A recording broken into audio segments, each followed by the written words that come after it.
Hello students, welcome to Educate. Today we'll be studying the second chapter. आपकी hornbill वाली जो book है उसमें चैप्टर का नाम है We are not afraid to die if we can all be together. इस स्टोरी के बारे में हमें बहुत कुछ पता चल रहा है सिर्फ इसके मात्र टाइटल से.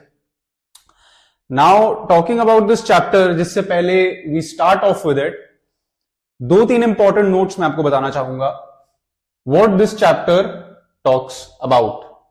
ठीक है, तो दो तीन चीजें जो आपको माइंड में क्लियर रखनी है before you go head and read this chapter. पहला है डेडिकेशन. ठीक है, आई होप आप सबको दिख रहा होगा ये डेडिकेशन. दूसरा है परसिस्टेंस. ठीक है, ये दो वर्ड्स इस चैप्टर को डिस्क्राइब करते हैं एक तरीके से. तीसरा है resilience slash patience. Alright, now what happens is कि इस चैप्टर में ये मैंने आपसे 3-4 पॉइंट्स क्यों मेंशन करे हैं. उसका रीजन ये है कि जो ऑथर है Gordon Cook and Alan East have both co-authored this book and written this chapter. What this chapter talks about is sailing, voyage. Voyage basically कि एक जगह से दूसरी जगह जब हम through C, through ocean travel करते हैं तो वो कैसा होता है, एक सेलर के क्या चैलेंजेस होते हैं, कैसे कैसे चैलेंजेस के थ्रू उसे गुजरना पड़ता है, वो सारी चीजें इस चैप्टर में हमें पता चलेंगी. What the author had gone through. Alright, most importantly before beginning this chapter ये 3-4 पॉइंट्स आप याद रखें क्योंकि आपकी वोकैबुलरी को भी बहुत ज्यादा एनरिच करेगा. डेडिकेशन यानी कि आप कितनी सच्ची निष्ठा से और कितने आप एक एम की तरफ बिना सोचे समझे कि परिणाम क्या होगा, अच्छा होगा बुरा होगा, आप बिल्कुल डेडिकेट कर देते हैं अपने आप को और उस संकल्प के साथ आप आगे बढ़ते हैं. Second thing persistence. वहां पे डटे रहना, वहां से हिलना नहीं. एकदम आगे एक लाइन आपने तय कर ली, उसमें सीधा सटीक एकदम आप चलते जा रहे हैं, दैट इज परसिस्टेंस. फिर आ जाता है रेजिलियंस एंड पेशेंस. पेशेंट रहना, जब तक आप अपना गोल अचीव ना कर लें तब तक आगे बढ़ते रहना. ये 3-4 चीजें हमें इस चैप्टर में देखने को मिलेंगी, तो आप हो सके तो ये 3-4 चीजें नोट कर लीजिए. If it's visible take a screenshot और take notes. I would really suggest that क्योंकि आपकी वोकैबुलरी में भी आपको हेल्प करेगा. ऑलराइट, सो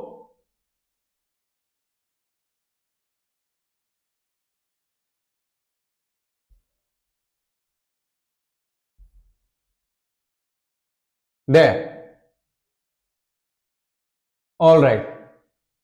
तो as we begin this chapter मैं चाहूंगा आप सब भी इसको साथ में रीड करें. ऑथर का नाम आपको याद होना चाहिए. काफी बार काफी स्कूल्स में क्वेश्चंस आ जाते हैं कि ऑथर का नाम क्या था, who wrote the book, who wrote the chapter, so you should know Gordon Cook and Alan East. In July 1976 my wife Mary son Jonathan 6, ये एज है जॉनथन की, daughter Suzanne 7, and I set sail from Plymouth, England to duplicate the round the world voyage made 200 years earlier by Captain James Cook. ठीक है, तो ये जो author है ये बेसिकली एक दुनिया घूमना चाहते हैं, पूरे अर्थ का एक टूर लगाना चाहते हैं अपनी शिप पे, वॉयज पे जाना चाहते हैं. इसका मतलब होता है voyage. Alright, my wife Mary, जिसमें कि उनकी वाइफ है मैरी. ये कहानी है 1976 की. टाइम आपको याद होना चाहिए. जॉनथन जो 6 साल का है, सुजैन उसकी बड़ी बहन जो 7 साल की है. एंड देन उन्होंने सेल करना शुरू किया कहां से, प्लाईमाउथ, इंग्लैंड से. Alright, to duplicate the round the world voyage made 200 years earlier by Captain James Cook. Alright, 200 साल पहले ये सेम जो एक यात्रा थी ये कैप्टन जेम्स कुक ने भी करी थी. तो उसी की देखा देखी ऑथर भी निकल पड़े थे 1976 में. Alright, for the longest time मेरी एंड आई यानी कि ऑथर अपनी बात कर रहा है. ऑथर क्या है, अ 37-year-old businessman had dreamt of sailing in the wake of the famous explorer and for the past 16 years had spent all our leisure time honing our seafaring skills in the British waters.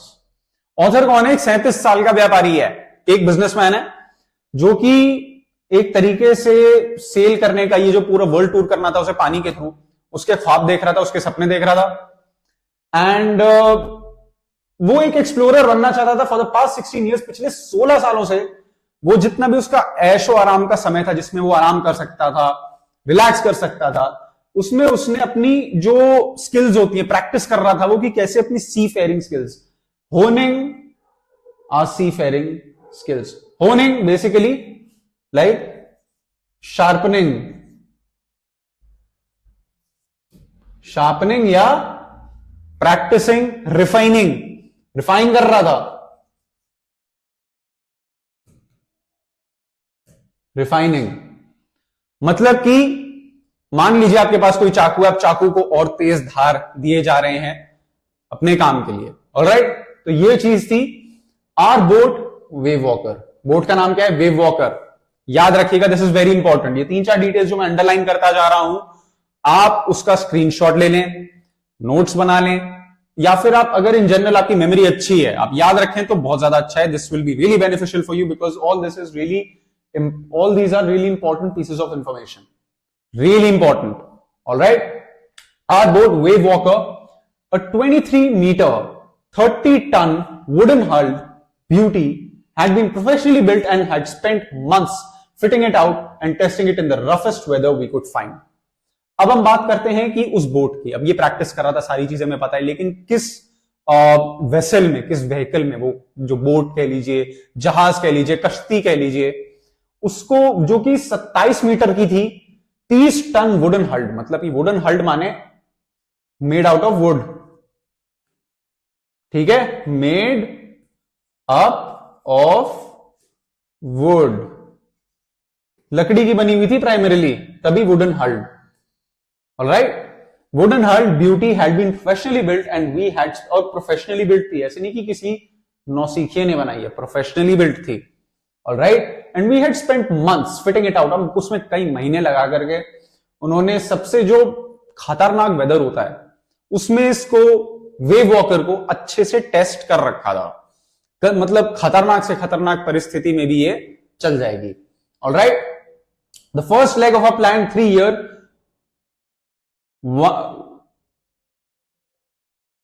1,05,000 kilometre journey past pleasantly. देखिए first leg यानी कि पहला हिस्सा, first half, ठीक है, इसका मतलब है first half, first leg of a plan 3 year। अब ये 3 साल का इनका टूर था, जिसमें कि उनका जो फर्स्ट हाफ है, फर्स्ट लेग है, उसमें इन्होंने 1,05,000 किलोमीटर जर्नी पास आराम से कर दी थी, उसमें कोई दिक्कत नहीं हुई थी। Sail down from the west coast of Africa to Cape Town. अब अफ्रीका का जो पश्चिमी हिस्सा है, वहां से लेकर के, अगर आपने अफ्रीका का मैप देखा, मैं आपको थोड़ा दिखा देता हूं, समवॉट, ऐसा आपको समझने के लिए मैं बता रहा हूं, ज्योग्राफी की क्लास नहीं है ये, बट स्टिल मान लेते हैं ये अफ्रीका है, ठीक है। अब इसमें लिखा हुआ है west coast of Africa to Cape Town. अब साउथ अफ्रीका लगभग इधर कहीं आता है, समवेयर हियर, केप टाउन इधर मान लीजिए साउथ अफ्रीका में है, जोहानिसबर्ग भी साउथ अफ्रीका में है, वेस्ट कोस्ट ये है अफ्रीका का। तो और अगर हम देखें पूरे मैप में, तो यूरोप इधर बनता है, लगभग आप लगा लीजिए यूरोप इधर है, इंग्लैंड थोड़ा इधर लगा लें, मतलब यहां से सेल करते करते पहले ये इधर आए, और इधर से सेल करते करते फिर ये केप टाउन की तरफ आने लगे, पानी के इर्द गिर्द, क्योंकि ये पूरा लैंड है और ये यहां आसपास पानी है। सिर्फ समझने के लिए मैं बता रहा हूं, ये इंपॉर्टेंट इंफॉर्मेशन नहीं है, बट क्योंकि आपको चैप्टर अच्छे से समझ आ जाए इसलिए मैं आपको थोड़ा एक्सप्लेन कर रहा हूं। Alright, now from Africa to Cape Town, there before heading east, अब इनको पूरब की तरफ जाना था थोड़ा और, टूवर्ड्स ईस्ट, वर्ल्ड घूम रहे हैं, दुनिया राउंड है, अब यहां से थोड़ा और आगे निकलना है इनको। There before heading east we took on 2 crewmen। अब थोड़ा और आगे बढ़ने से पहले इन्होंने क्या किया, 2 नए लोगों को अपने साथ लिया। ठीक है, और वो कौन थे?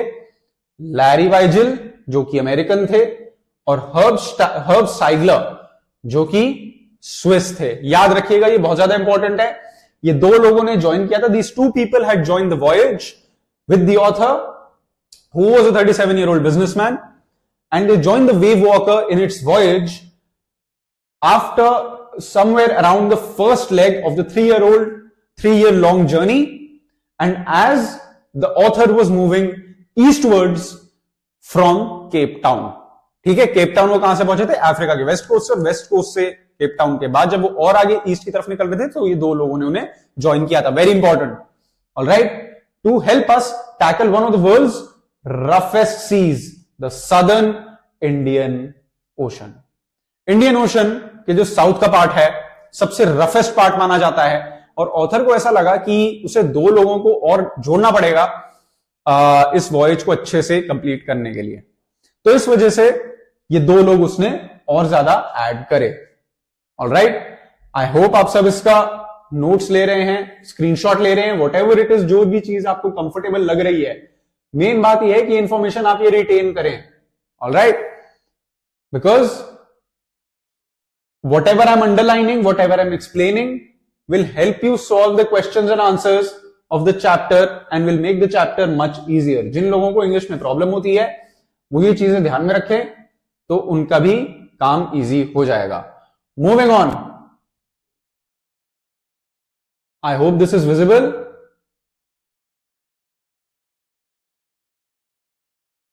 All right, there, okay. On our second day out of Cape Town से निकलने के 2 दिन बाद we began to encounter strong gales.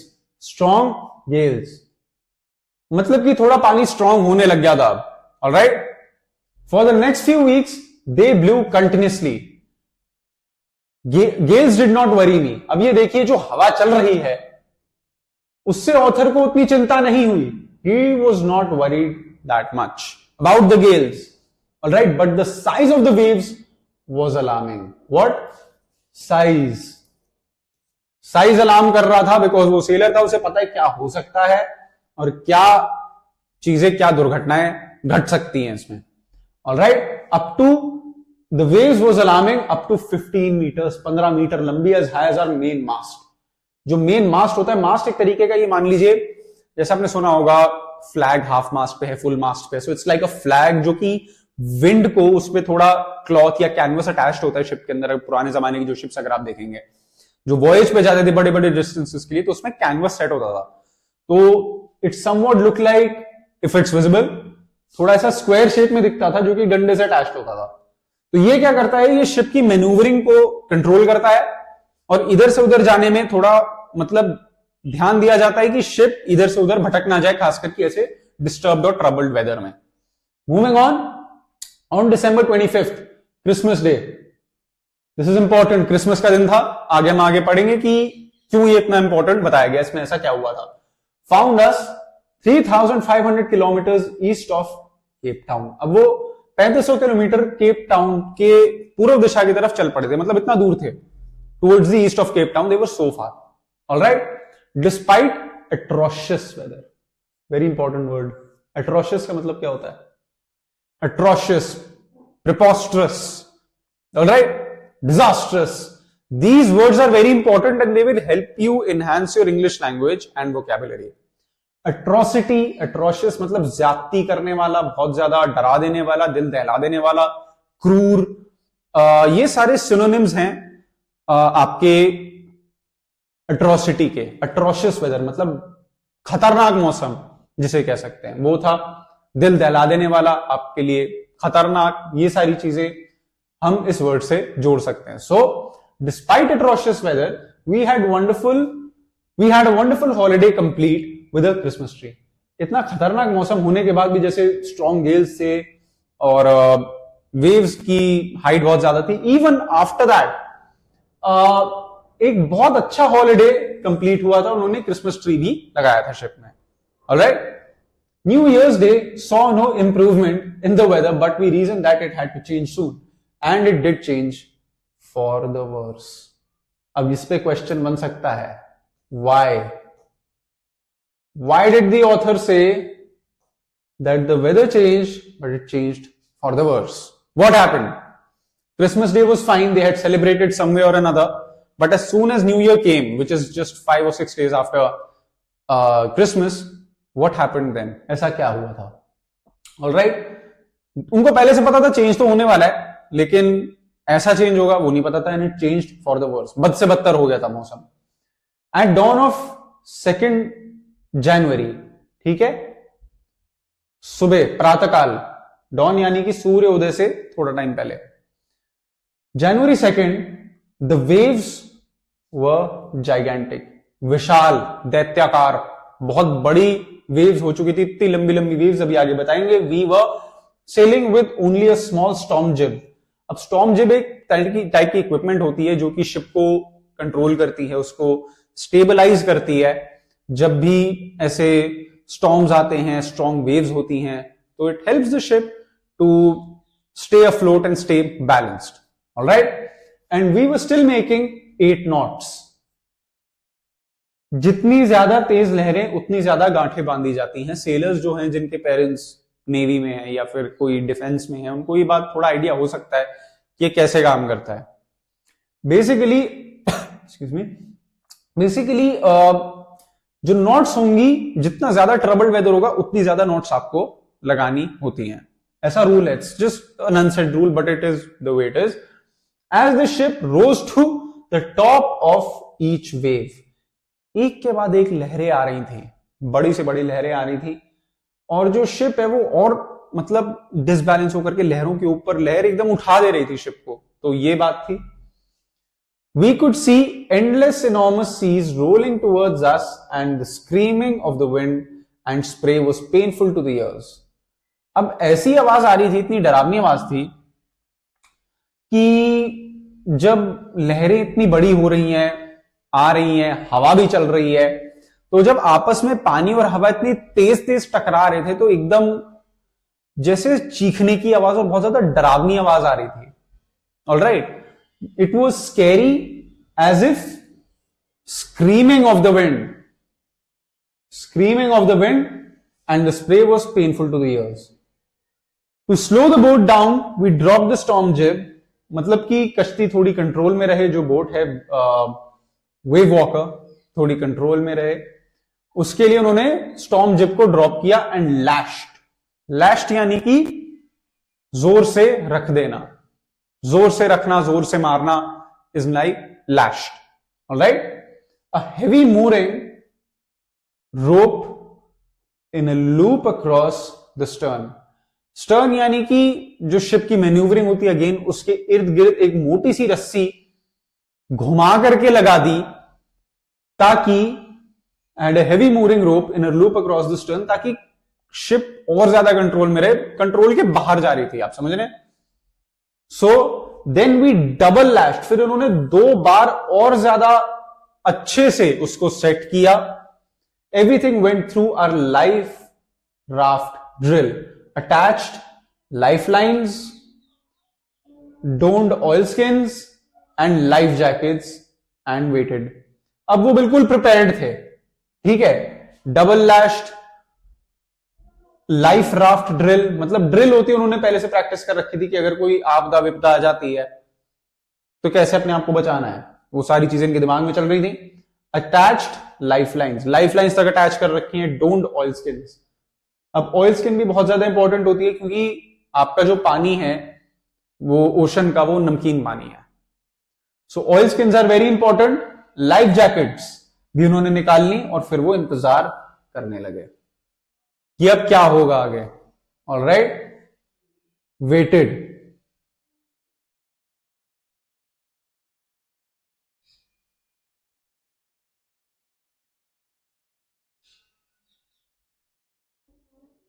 Alright, I hope you have taken notes and underlined or taken a screenshot. Main M ये है कि आपको ये सारी चीजें समझ में आ जाएं. That is the main M. Alright,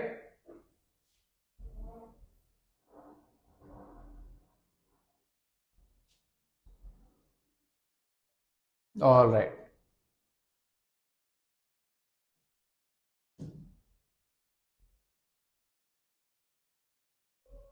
okay,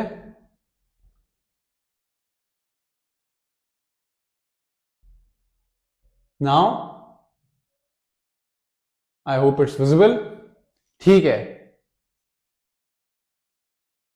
so the first indication of impending disaster, impending disaster यानी कि कुछ तो बुरा होने वाला है। इम्पेंडिंग का मतलब होता है जो भी पेंडिंग है, हो सकता है आगे होने वाला है फ्यूचर में, उसकी चांसेस हैं, प्रोबेबिलिटी है, that is known as impending. Disaster माने की तबाही। Alright, the first indication of impending disaster came at about 6 PM, मतलब सुबह जो प्रातःकाल का समय था, अगर हम देखें the dawn, even that was troublesome, but the actual trouble started in the evening, शाम को हुआ था 6 PM with an ominous silence. Ominous silence माने कि ऐसा सन्नाटा जो बिल्कुल नॉर्मल नहीं है, pin drop silence. Alright,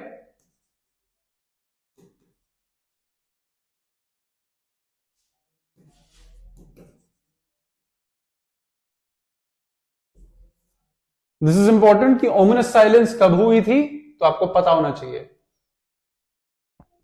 6 PM 2 January।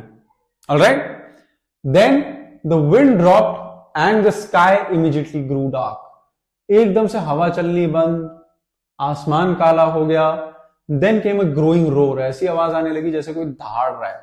शाम के 6 बजे एकदम अंधेरा, एकदम सन्नाटा, पहले तो हवाएं चल रही हैं, लहरें उठ रही हैं, सब हो रहा है, स्क्रीमिंग, ऐसी इन्होंने सिमिलैरिटीज बताई हैं सिचुएशन से, तो हमें समझना जरूरी है कि फिर उसके बाद एकदम सन्नाटा हो जाता है, मतलब कुछ ना कुछ गड़बड़ होने वाली है, ऐसा सेलर को पता था। Alright, growing roar and an enormous cloud towered aft the ship. Aft the ship मतलब towered aft the ship, above, above the ship. एक बड़ा सा बादल बन गया जो कि पूरे शिप को जिसने घेर के रखा था। With horror I realise that it was not a cloud, बहुत ज्यादा दहशत में हो गया था ऑथर, जो कि सेलर भी है, जिसने देखा कि वो बादल तो था ही नहीं। Alright, it was not a cloud but a wave like no other I had ever seen. It appeared perfectly vertical and almost twice the height of the other waves with a frightful breaking crest. अब यह देखना जरूरी है कि बाद में उसने देखा कि यार ये बादल तो है नहीं इतना बड़ा, बाद में पता लगा कि वो लहर थी, समुंदर की एक लहर थी। आप सोचिए, आप पानी के बीचों बीच हैं, आप 3500 kilometre they had travelled off the east coast of Cape Town. अब जहां तक दूर तक देखो तो पानी ही पानी, ऊपर से ऐसा मौसम, ऐसा अंधेरा 6 बजे, एकदम सन्नाटा, और फिर आप देखते हो शायद आगे बादल है, बादल नहीं, वो लहर थी समुंदर की। कितना डरावना मंजर होगा आप इमेजिन कर सकते हैं। और वो जो वेव थी वो बाकी वेव्स की तरह नॉर्मल भी नहीं थी, as mentioned here, but a wave like no other I had ever seen. It appeared perfectly vertical. Perfectly vertical. एकदम एक vertical थी, सीधी वेव ऐसे उनकी तरफ आ रही है, and almost twice the height of the other waves. बाकी जो लहरें उठती हैं उनसे दुगनी, into 2, उनसे दुगनी ऊंची। Just imagine the height, just imagine the emotion of the author. देखिए, इंग्लिश लिटरेचर में हमें यह समझना जरूरी है, why is English literature different from other subjects, even for the matter of fact English grammar. आपको बेसिकली, मैं आपको आज भी बता रहा हूं, एंड बाकी जो स्टूडेंट्स अभी देख रहे हैं, they can take notes of this. अगर आपको इंग्लिश लिटरेचर में मास्टरी करनी है तो आपको इस दुनिया को अपने ऑथर के पर्सपेक्टिव से या उसके ऐनक या फिर उसके नजरिए से देखना जरूरी है। आप उसका नजरिया समझिए एक बार, put yourself in his shoes, फिर आपको कैसा फील होगा। That's exactly how the author felt. तो फिर क्या होता है जब हम ऐसा इमेजिन कर लेते हैं ऑथर के पॉइंट ऑफ व्यू से, फिर हमारे लिए क्वेश्चंस और आंसर्स सॉल्व करना बहुत इजी हो जाता है, क्योंकि चैप्टर आपने रिवाइज कर रखा है, आपने पढ़ रखा है, लेकिन उसका जो इमोशन वो एग्ज्यूड करना चाह रहा है, जो पोर्ट्रे करना चाह रहा है एक ऑथर अपने बुक के थ्रू, अपने चैप्टर के थ्रू, आप उसकी जिस्ट पकड़ लेते हो. That is very important. Alright. The roar increase to a thunder as the stern moved up the face of the wave. अब जो दहाड़ थी वो एकदम इंक्रीज करने लगी टू अ थंडर. अब ऐसा लगा जैसे बिजली कड़क रही है. मेघ, समझ रहे हैं? Thunder as the stern moved up the face of the wave and for a moment I thought we might ride over it. अब 2 मिनट के लिए ऑथर को लगा कि यार होपफुल हो रहा है कि तो क्यों ना चलो हम इस लहर को पार कर ही लें, हमारी बोट इसके ऊपर से निकल जाए. अब कम से कम 23 मीटर लंबी और 30 टन भारी बोट थी वेव वॉकर. अगर आपको याद हो फर्स्ट पेज पे हमने पढ़ा था. उसे लगा कि यार निकल जाएगा, देयर इज अ चांस. एक होता है कि you might, there is a chance. So that's what the author thought. मतलब आवाज बढ़ती जा रही थी, जो एक बहुत डरावनी स्क्रीचिंग आवाज थी वो बढ़ती जा रही थी. Increased to a thunder as the stern moved up the face of the wave, and for a moment I thought we might ride over it. But then a tremendous explosion. Tremendous का meaning अगर हम देखें, मैं यहां लिख दे रहा हूं, 2 तरीके से लिखा जाता है. ट्रिमेंडस मतलब आप ऐसा समझ सकते हैं, पॉजिटिवली भी होता है, नेगेटिवली भी यूज हो सकता है. ट्रिमेंडस मतलब विद एक्सट्रीम फोर्स और एफर्ट. इस कॉन्टेक्स्ट में हम इसको ऐसे समझेंगे. ट्रिमेंडस मतलब एक हम बोलते हैं उसने किसी, हम जैसे हिंदी में बात करते हैं कि मेरे दोस्त ने बहुत मेहनत करी, मेरे दोस्त ने बहुत बहुत मेहनत करी, मेरे दोस्त ने बहुत बहुत बहुत मेहनत करी. तो इसको एक बहुत ही सिंप्लीफाइड तरीके से इंग्लिश लैंग्वेज में हम लिखेंगे ट्रिमेंडस. ऑलराइट. फॉर एग्जाम्पल आपके स्कूल में एनुअल डे है. The boys performed tremendously at the annual day. मतलब उन्होंने बहुत एक्सट्रीम लेवल पे एफर्ट दिखाया और अच्छे से किया. क्रिकेट कमेंट्री अगर आप सुनते हैं तो ये वर्ड से आप वाकिफ होंगे, आपको पता होगा इसका मीनिंग क्या, इसकी कॉनोटेशन क्या है, ये कहां पे यूज किया जाता है. ऑलराइट. Tremendous explosion. ट्रिमेंडस मतलब बहुत ही ज्यादा एक्सट्रीम लेवल की explosion. Alright. Tremendous explosion shook the deck. Deck यानी कि जो बोट का पार्ट है जिसपे आप चलते हो, जो फर्श है उसका, that's known as the deck. जहां पर रहते हो, जो पूरी बोट का वो हिस्सा है, where you walk, that is known as the deck. Alright. A torrent of green and white water broke over the ship. My head smashed into the wheel and I was aware of flying overboard and sinking below the waves. ठीक है. A torrent of green and white water. Torrent यानी कि एक तरीके से एक ऐसी लहर आई जो कि दिखने में हरी और सफेद थी. Broke over the ship. Alright. It broke over the ship. My head smashed into the wheel. वो ऐसा टकराया वो पानी शिप के ऊपर कि जो ऑथर था उसका सर एकदम, जो व्हील होता है, मैन्यूवरिंग व्हील होता है आपके बोट का, उस पर उसका सर लगा और उसे बस इतना याद है कि वो उड़ता हुआ गया बोट के बाहर और पानी में डूब रहा था. फिर उसे बस इतना याद है, जैसा इसमें लिखा है, I accepted my approaching death. उसने अब अपनी किस्मत को मान लिया था कि भाई मैं अब मरने वाला हूं, मैं जाने वाला हूं, हो गया बस. अब क्या कर सकते हो आप. नेचर के खिलाफ एक ऐसा होता है, मान लीजिए आपके आगे शेर खड़ा हो जाए, अब वो शेर आपको पकड़ रहा है, आप फिर आपके मन में एक टाइम आता है कि होता है कि चलो यार let's call it a day, that's all focus.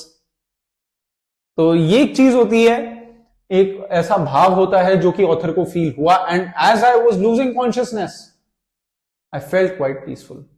जैसे जैसे वो बेहोशी की हालत में जा रहा था, उसकी बॉडी रिलैक्स कर रही थी, अब उसे पता था कि वो जाने वाला है अब, तो वो बहुत शांति में था. I felt very peaceful. Alright. Unexpectedly my head popped out of the water a few metres away. Wave Walker. Remember the name of the boat. ये बहुत इंपॉर्टेंट है. वेव वॉकर आपको पता होना चाहिए ये. ठीक है. अब उसने देखा कि यार एकदम से अनएक्सपेक्टेडली, मतलब एक्सपेक्ट नहीं किया था, अचानक से, सरप्राइजिंगली, उसका सर पानी के बाहर निकला। A few meters away, उसने देखा थोड़ी मीटर दूर उसकी बोट है जिसका नाम है Wave walker, and was near capsizing. Her masts almost horizontal. Then a wave hurled her upright. My lifeline jerked taut. I grabbed the guardrails and sailed through the air into wave walker's main boom. अब हुआ ये कि a few meters away wave walker was near capsizing. अब उसको ये लगा कि यार अब की तो डूबने की कतार पे है उसकी बोट, और उसके जो मास्ट थे जो पहले वर्टिकल थे वो हॉरिजॉन्टल हो गए। जैसा मैंने आपको समझाया था, एक मास्ट होता क्या है, वो एकदम फ्लैट हो गया। ठीक है, इतनी जोर से वेव ने हिट किया था, बोट तहस नहस हो गई थी, और उसकी डिटेल्स आपको पता होनी चाहिए। Mast almost horizontal, then a wave hurled her upright. फिर एकदम से दोबारा एक लहर आई जिससे बोट थोड़ी दिखने लगी, अपराइट हुई। My life line jerk taught. अब उसकी जो लाइफ लाइन थी वो एकदम से झटका मारने लगी, jerk taught.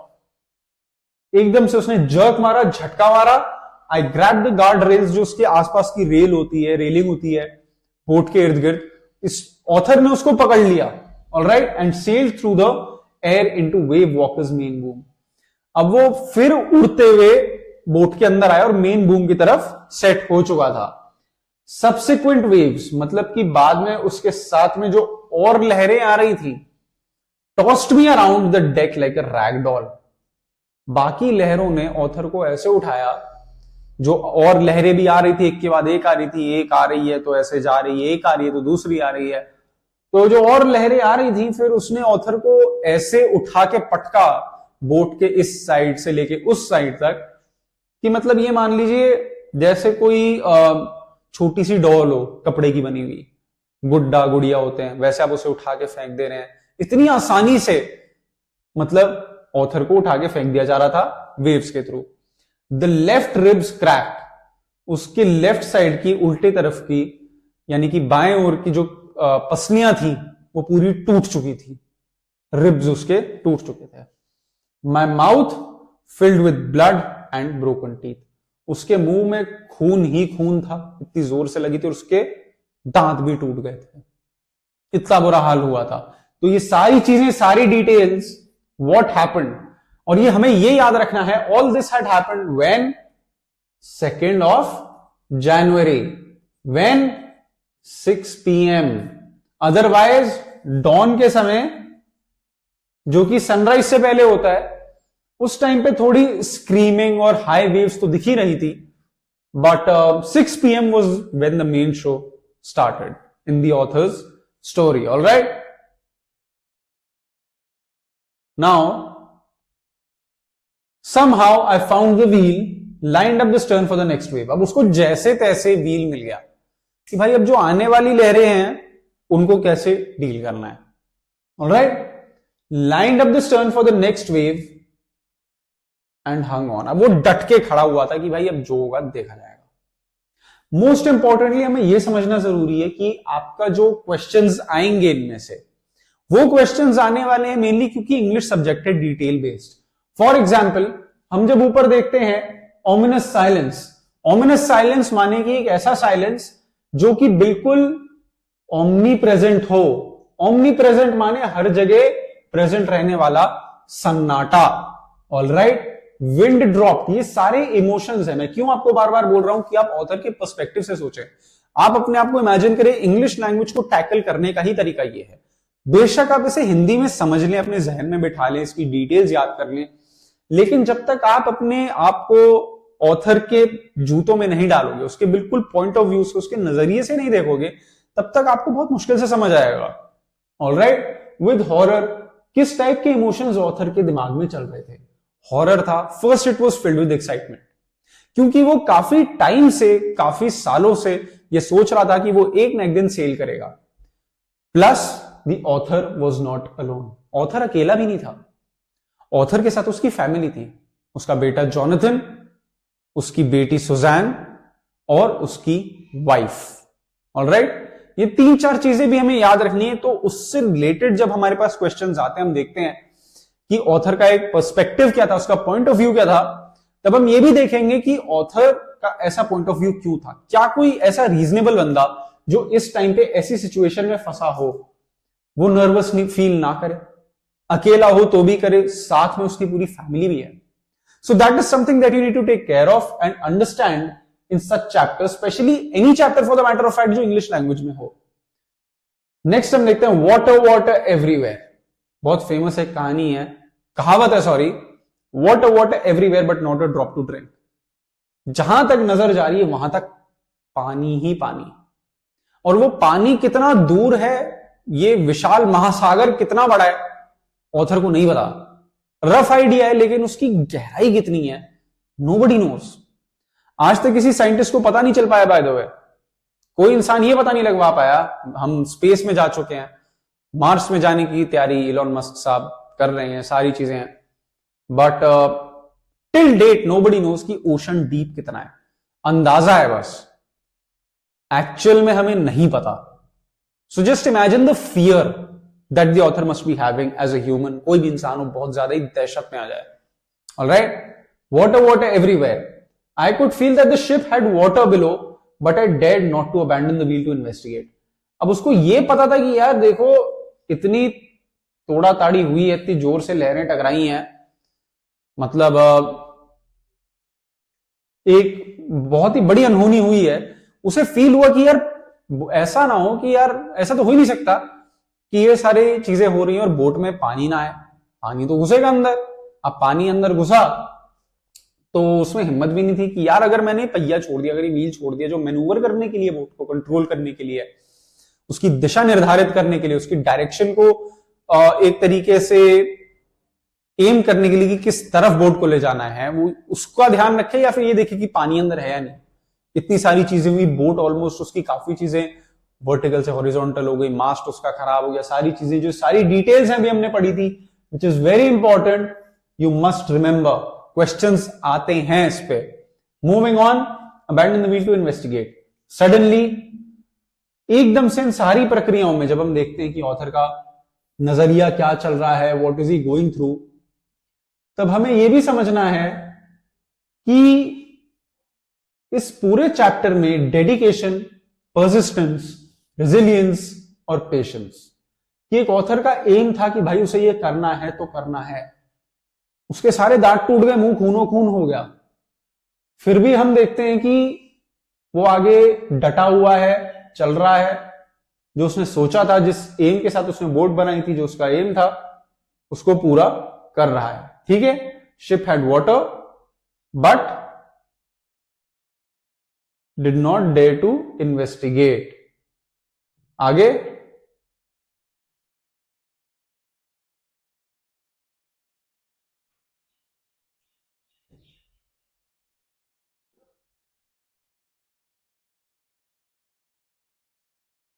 The front hatch was thrown open and Mary appeared. We are sinking. Mary. Mary कौन? Wife of the author. Whoops.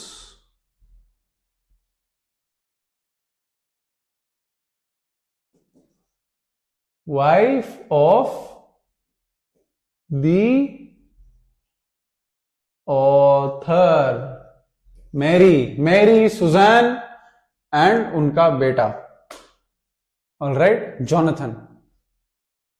Front hatch was thrown. Front hatch जो आगे का हैच था उसका बिल्कुल टूट गया. उसकी बीवी एकदम से बोली कि यार हम तो डूब रहे हैं, और चिल्लाने लगी, बहुत पैनिक में थी. जो डेक थी वो बिल्कुल स्मैश हो चुका था and we are full of water. पानी पानी हर जगह, बोट के अंदर पानी आ चुका है, बहुत सीरियस सिचुएशन है. इधर उधर गिरना पड़ना सारी अपनी जगह थी, पानी के बोट के अंदर पानी आ गया, which is very serious. Alright, take the wheel, I shouted. Author उसको कहता है कि भाई तुम पहिया संभालो. And I scrambled for the hatch. Scrambled मतलब, स्क्रैम्बल का मतलब क्या होता है? तहस नहस कर देना. हिंदी में मैं लिख रहा हूं तहस नहस. ऑलराइट, ठीक है, तहस नहस कर देना.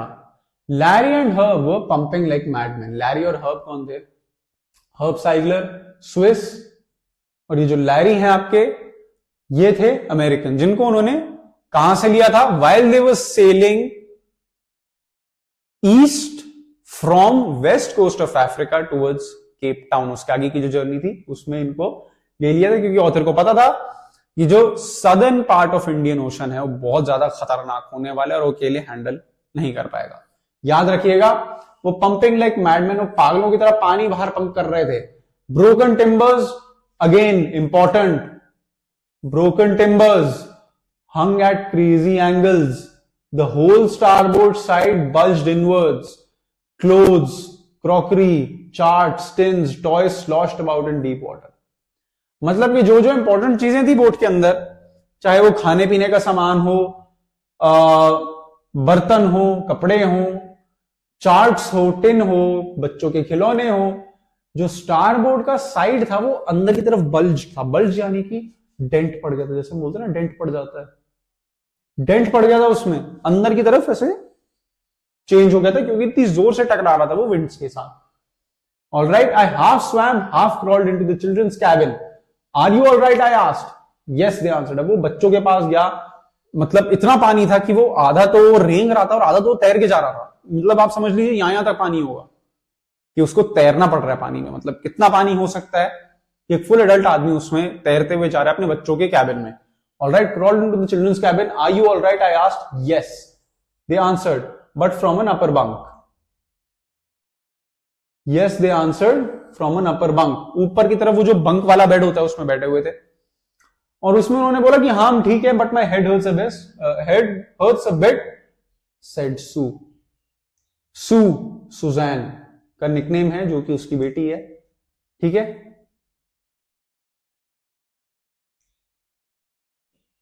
said Sue, pointing to a big bump above her eyes. उसकी आंखों के ऊपर एक ऐसा जैसे फुलावट आ गई थी, उड़ गया था, सूज गया था। ठीक है, I had no time to worry about bumped head. जब उसके पास इतना टाइम नहीं था कि यार छोटी बच्ची का वो सर देखे कि उसमें क्या स्वेलिंग आ रही है, क्या उसमें मतलब सूजन हो रही है, क्या है उसके पास। उसकी बोट ऑलमोस्ट डूब रही है, अगर वो इस चीज का ध्यान ना रखे तो सारे इकट्ठे ही मरेंगे। तो इसमें हमें यह देखने को मिलता है कि जो ऑथर है उसकी प्रायोरिटीज क्या है। कुछ लोग ऐसे पर्सपेक्टिव से देख सकते हैं कि ऑथर थोड़ा सेल्फिश हो रहा है, उसे अपनी बोट की पड़ी है। बट अगर आप लार्जर पिक्चर देखो, अगर बोट रहेगी तभी तो सारे रह पाएंगे, वरना इतने सारे पानी के बीच में, इतने बड़े महासागर के बीचों बीच अगर बोट को कुछ हो जाता है तो बाकी सब भी कैसे बचेंगे? पॉसिबल ही नहीं है। सबके बचने के लिए बोट का बचना जरूरी है। That's why the author moved forward after finding a hammer, screws and canvas. उसने क्या ढूंढा? एक हथौड़ा, थोड़ी सी कीलें और canvas. I struggled back on deck with the starboard side bashed open. We were taking water with each wave that broke over us. If I couldn't make some repairs, we would surely sink. देखो लहरें बंद नहीं हो रही थी, लहरें आई जा रही थी और ज्यादा, और वो पानी की इतने बहाव के बावजूद भी, इतना पानी उनको टकरा रहा है और ज्यादा पानी आता जा रहा है, फिर भी उन्होंने अपना काम नहीं रोका। अपनी इक्विपमेंट्स के साथ वो रिपेयर करने लगे। अगर वो रिपेयर नहीं करते, we would surely sink, वो पक्का डूबते। ये ऑथर का दावा है। आगे, somehow I managed to stretch canvas and secure waterproof hatch covers across gaping holes. अब वो waterproof hatch होते हैं, कवर होता है, जो कि जो छेद हो गए नाव में, जो गड्ढे हो गए या फिर जो उसमें नुकसान हुआ है जिससे और पानी ना आए, उसके लिए उसने waterproof hatch covers लगाए। Some water continued to stream below, but most of it was now being deflected over the side. Continued to stream below. अब ज्यादातर जो पानी था वो नीचे से तो निकल रहा था, ठीक है, और आगे जो पानी आ रहा था वो साइड की तरफ डिफ्लेक्ट हो रहा था। So they were good to go. Alright, more problems arose. अब और दिक्कत कब आने लगी? जब उनका हैंड पंप ब्लॉक हो गया, with debris floating around the cabins and electric pump short circuited. Debris, धूल मिट्टी, थोड़ी बहुत जो धूल मिट्टी रहती है वो फंस गई थी हैंड पंप में, और जो इलेक्ट्रिक पंप है वो शॉर्ट सर्किट मार गया था। अब ये पंप जरूरी क्यों था? ताकि पानी बाहर निकाल पाए, ठीक है, वरना पानी कैसे बाहर निकालोगे अगर पंप ही काम नहीं कर रहा। द वाटर लेवल रोज थ्रेटनिंगली। अब बहुत ज्यादा अलार्मिंग, थ्रेटनिंगली मतलब alarmingly,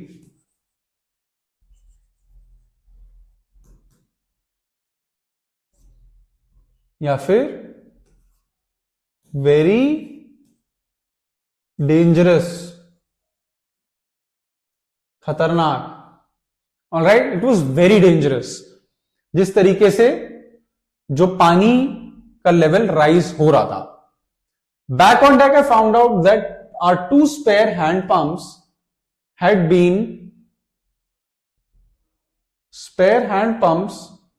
had been wrenched overboard along with the forestay sail, the jib, the dinghies and the main anchor. अब ये थोड़े टेक्निकल टर्म्स आ जाते हैं यहां पे जो आपको समझने की थोड़ी जरूरत है। ऑलराइट, ये आपको समझने की थोड़ी जरूरत है। यहां से हम देखेंगे spare hand pumps had been wrenched overboard. Wrenched यानी कि बाहर फेंक दिए गए थे, खराब हो गए थे, उसमें पानी पानी हो चुका था।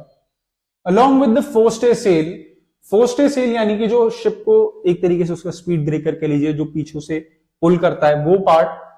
जिब, जिसकी हम पहले बात कर चुके हैं, जो कि शिप की मैन्यूवरिंग के लिए काम आता है। The dinghies and the anchor.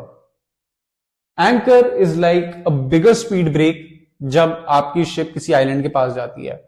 कभी आपने सोचा कि आप किसी आइलैंड के पास पहुंच गए, आपने देखा होगा कई मूवीज में, कहीं सुना होगा, कहीं बुक में पढ़ा होगा, दैट अगर आपकी शिप किसी आइलैंड पहुंच जाती है, वहां पे रुक जाती है, तो आप उसे वहां रोक के कैसे रखोगे? पानी तो बहता जा रहा है, तो उसे रोक के रखते हैं एंकर के थ्रू। एक ऐसा दिखने वाला वो होता है, आपने देखा भी होगा कहीं ना कहीं।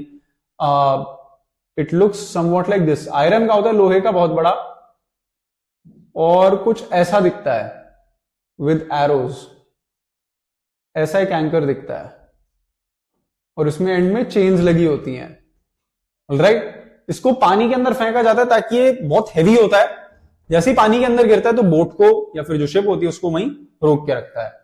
Alright, and the main anchor, जो मेन एंकर था उसमें भी प्रॉब्लम आ रही थी। Then I remembered we had another electric pump under the chart room floor. मतलब कि एक इलेक्ट्रिक पंप, उसे याद है कि यार चार्ट रूम जो है उसका शिप में, उसके जमीन पे भी रखा हुआ है। I connected it to an out pipe and was thankful to find that it worked. उसने देखा कि यार चलो इसको थोड़ी एक आउट पाइप निकाल करके इसे कनेक्ट करते हैं, थोड़ा एक्सटेंशन लगा करके, जैसे कहते हैं कि तार लंबी करके उसने पाइप लंबी कर दी और उसे लगा दिया, और फिर उसे बहुत अच्छा लगा क्योंकि वो काम कर रहा था। बहुत ज्यादा इंपॉर्टेंट है।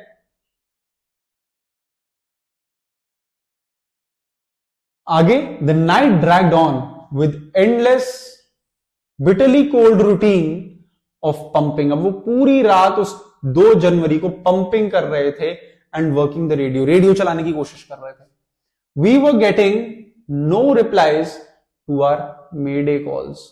मेडे कॉल्स मतलब SOS, सेव आवर शिप। ये दिया जाता है सिग्नल जब आप डिस्ट्रेस में होते हो, इमरजेंसी के उसमें, ठीक है, कि भाई इमरजेंसी में बचाओ। इसका एक और तरीका है, आई एम प्रिटी श्योर जितने यंग बच्चे अभी देख रहे हैं उन्होंने कभी ना कभी अपनी लाइफ में पबजी जरूर खेली होगी। तो पबजी में एक वेपन आता है जिसको कहते हैं फ्लेयर गन। फ्लेयर गन का ये काम होता है, वो भी एक डिस्ट्रेस सिग्नल होता है। This is what, distress signal. इसको आप क्या बोलोगे? डिस्ट्रेस। कि आप डिस्ट्रेस में हो, आप संकट में हो, आप खतरे में हो, आपको परेशानी हो रही है, डिस्ट्रेस सिग्नल, और आप उसका संकेत दे रहे हो। Alright, distress signal.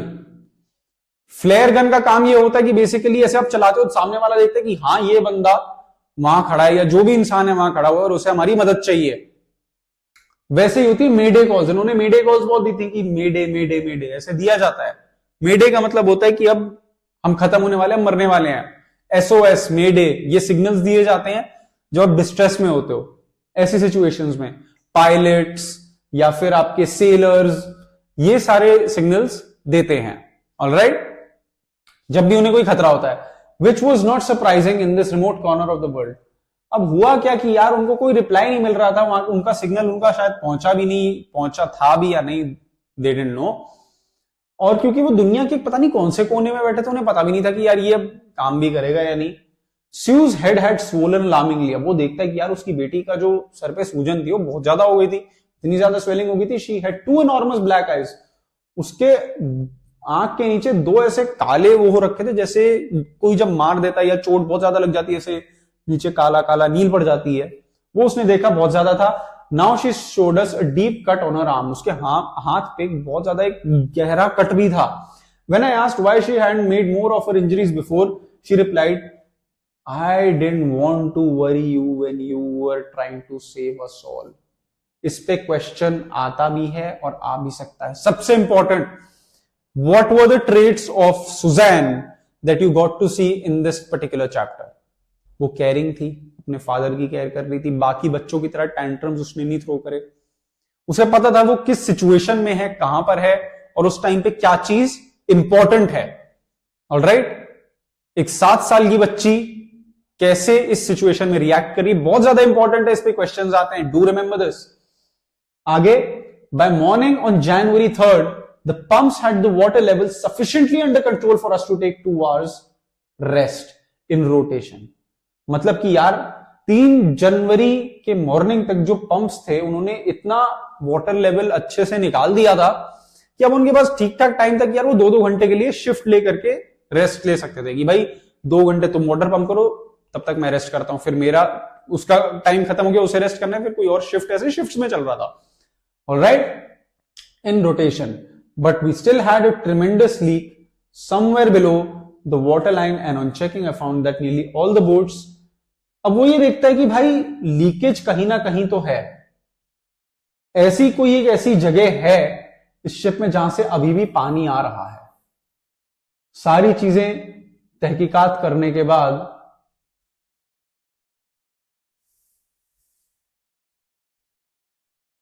वो ये देखता है कि लीकेज अभी भी है। I hope you are taking notes, this is very important, please take this seriously. Now moving on, just a moment.